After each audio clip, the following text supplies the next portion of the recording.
Boa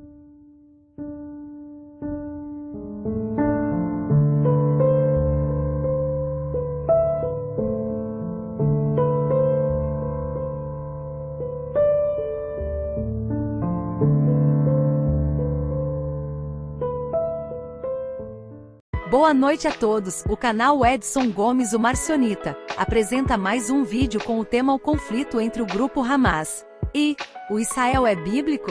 O que pensam os marcionitas sobre esse assunto?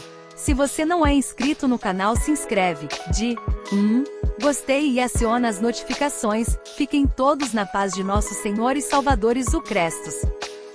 Conflito do grupo Hamas com Israel. Na visão de um marcionita, as maiores preocupações hoje é o conflito na faixa de Gaza entre o grupo Hamas e Israel, pois todos pensam que este conflito tem a ver com o fim do mundo e com profecias apocalípticas. Eu, como marcionita, acredito em um Deus superior ao Deus do povo judeu que deu suas leis no Monte Sinai. Este Deus é o que nos foi apresentado por Cristo, Jesus, que não era conhecido por ninguém e nem pelos judeus. Cristo disse: ninguém conhece o meu Pai a não ser eu ou a quem eu quiser revelar. Ele diz que não recebe testemunho de homens. Quem testifica dele é o seu Pai e ele do seu Pai. Portanto, tanto Cristo e seu Pai não eram conhecidos da humanidade e nem dos judeus. Paulo diz que Deus, o Pai de Cristo, enviou seu Filho para nos tirar da jurisdição, domínio, das trevas. Isso quer dizer que antes da vinda de Cristo o mundo, portanto também Israel, estava sob o domínio das trevas. Como está em Colossenses 2:15, ele realmente cancelou o dogma terrestre escrito que se opunha a nós, que nos era hostil, e tirou-o do caminho, tendo-o pregado na cruz, e despojando os arcontes e poderes de sua autoridade, e desonrando-os publicamente, Cristo pisou neles. Está errado quem pensa que este conflito de Hamas contra Israel é profético. Não é. É um acontecimento gerado simplesmente pela maldade da mente humana, como está sendo a guerra da Ucrânia e Rússia. Tudo isso produzido pela mente humana e concretizado em fatos. Porque se seguíssemos os ensinamentos de Cristo de um amor incondicional, cuja linha mestra é amar nossos inimigos, nada disso estaria acontecendo.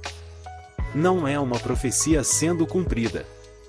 Pois Cristo diz que as leis e os profetas só profetizaram até João Batista, ou seja, a última profecia de João Batista seria a vinda de um Messias conforme os moldes do Velho Testamento, como Moisés, que viria para triar seu povo do domínio romano e os libertaria e os livraria de todos seus inimigos. No decorrer da história isso não aconteceu, porque este Messias não veio, ou foi sua vinda interceptada pela vinda de Cristo. É só se relembrar do Holocausto judeu da Segunda Guerra Mundial. O Deus apresentado por Cristo não interfere nos acontecimentos da matéria, como faziam os supostos deuses do Velho Testamento que interferiam em guerras e promoviam muitas outras.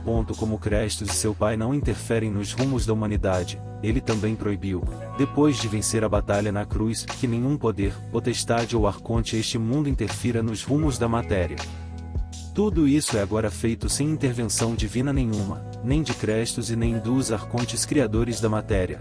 Tudo agora é feito e realizado pela mente má humana, tanto guerras como epidemias, tudo gerado pela ganância humana, por mentes humanas afastadas dos exemplos de Cristo, de amar seus inimigos, perdoar 70 vezes 7, nunca pagar o mal com o mal, dar a outra face, que para a humanidade é sinal de fraqueza, porém para o verdadeiro Deus é sinal de grandeza. Portanto, este episódio da faixa de Gaza, aonde se começa uma guerra, não seria uma guerra santa, mas sim um jogo de interesses humanos como é da Rússia e Ucrânia. Independente de quem vai ganhar, não vai haver ganhadores, mas sim perdedores, ou seja, será mais uma vez provado que a pergunta de Cristo fez: será que quando ele pergunta encontrar a fé na terra quando o Filho do Homem voltar, parece no caminhar das coisas que não haverá mais fé quando ele voltar? Paulo diz: sede meus imitadores como fui de Cristo. Pergunto: Cristo matou alguém? Cristo promoveu alguma guerra?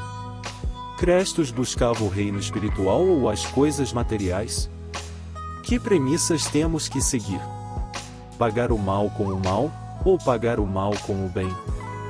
Vocês que pensam que Israel é o relógio de Deus, o povo escolhido, isso talvez fosse um fato antes da vinda de Cristo, Quando ele vem como uma luz que foi rejeitada pelas trevas, ele encontra um mundo sob a jurisdição das trevas, sob os poderes dos arcontes, poderes e potestades do mal. Porém hoje estamos principalmente os marcionitas, sob as premissas de outro Deus, o Deus do amor incondicional, Pai de Crestos, que não faz acepção de pessoas nem do judeu e nem do grego, ama do mesmo jeito os bons e os ingratos. Como marcionita vejo o mundo evangélico e católico em confusão, pois consideram Jerusalém a terra santa e os judeus legítimos herdeiros da salvação, sempre observando os fatos relacionados a Israel, por pensarem ser ele o relógio de Deus. Perguntaria como nossos religiosos podem acreditar nisso, que Israel seria o relógio de Deus, sendo que nossos religiosos acreditam que Jesus é o Messias enviado pelo Deus dos judeus, sendo que os judeus não acreditam nisso. Os judeus são convictos que o Messias verdadeiro ainda não veio e virá para salvar os judeus. Religiosos creem nas profecias do livro de Apocalipse. Creio que já estão até tentando localizando este conflito de Hamás e Israel com alguma profecia do Apocalipse. Gostaria de lembrar o que está escrito em Apocalipse 3.9. Veja o que farei com aqueles que são sinagoga de Satanás e que se dizem judeus e não são, mas são mentirosos. Farei que se prostrem aos seus pés e reconheçam que eu o amei. Veja para o Jesus do livro de Apocalipse: só os judeus se salvarão, ele é contra todos que não são judeus. Portanto, os religiosos que acreditam nas profecias do livro do Apocalipse, têm que admitir que não há salvação dos gentios, ou seja, fora do povo judeu. Portanto, quem crê no livro do Apocalipse nas suas profecias como divinas, terá que crer que estão perdidos segundo este livro. Nós os marcionitas acreditamos na volta de Crestos e na destruição deste mundo, porém isso não é profetizado por nenhuma profecia e não há acontecimentos anormais que o procedem. Cabe somente ao Pai quando ele enviará seu Filho de volta, para o mundo ser julgado pela sua palavra. Crestos disse: eu vim como luz para o mundo, a fim de que todo aquele que crê em mim não permaneça nas trevas. Se alguém ouvir as minhas palavras e não obedecer a elas, eu não o julgo, porque eu não vim para julgar o mundo, mas sim, para salvá-lo. Aquele que me rejeita e não acolhe as minhas palavras tem quem o julgue. A palavra que proclamei, essa o julgará no último dia.